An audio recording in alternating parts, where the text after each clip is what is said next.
J'ai eu une enfance teintée par l'envie de travailler dans le monde de la médecine, de la santé. C'était un de mes plus grands rêves. Ce que je voulais faire dans l'idée de devenir médecin, c'est vraiment d'aider les autres. Et aujourd'hui, j'ai la possibilité de travailler dans le monde de la santé, dans le monde clinique. Le rêve que j'avais quand j'étais petite et que j'ai toujours, c'est de rendre fiers mes parents.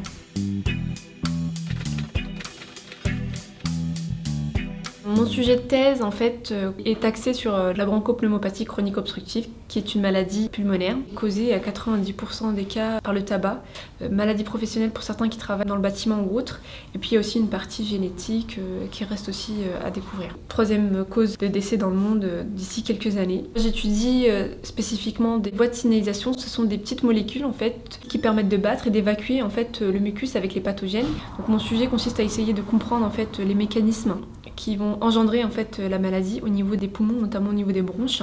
À la surface de nos poumons, on a des cils qui battent, un peu comme au niveau de nos yeux en fait.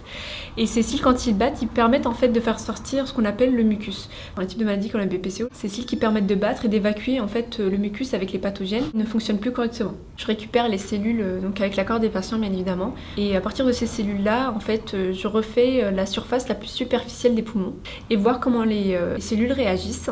Et essayer de faire le lien entre ma petite voix, mes cils et la pathologie. Et là, on va essayer de rajouter des médicaments pour voir si on corrige ou pas le problème lié à la BPCO, notamment lié au fonctionnement des cils. On est des fanatiques du loup-garou. Donc quand je fais la narratrice au loup-garou, je prends différents accents. Donc ils ont le droit à l'accent marseillais, à l'accent black, à l'accent arabe. Et puis voilà quoi, donc ils rigolent pour un bon bout de temps quand je fais la narratrice, ça marche très bien. L'accent marseillais ça donne franchement, aujourd'hui j'ai été en vacances, je reviens, je trouve mon poisson mort, je comprends pas et je sais pas trop ce qui se passe, donc ça c'est mon petit accent marseillais. J'ai des acolytes qui sont en vacances actuellement, on fait beaucoup d'acapella, là je danse. Moi je fais beaucoup de yaourt aussi, parce que je chante anglais mais c'est pas du tout de l'anglais. On me regarde assez souvent bizarrement en me disant mais Rhonda c'est pas ça les paroles, qu'est-ce que tu nous fais? Je dis oui mais bon moi ça me va, ça me correspond, c'est comme ça que j'ai retenu la chanson, donc on fait comme ça et pas autrement.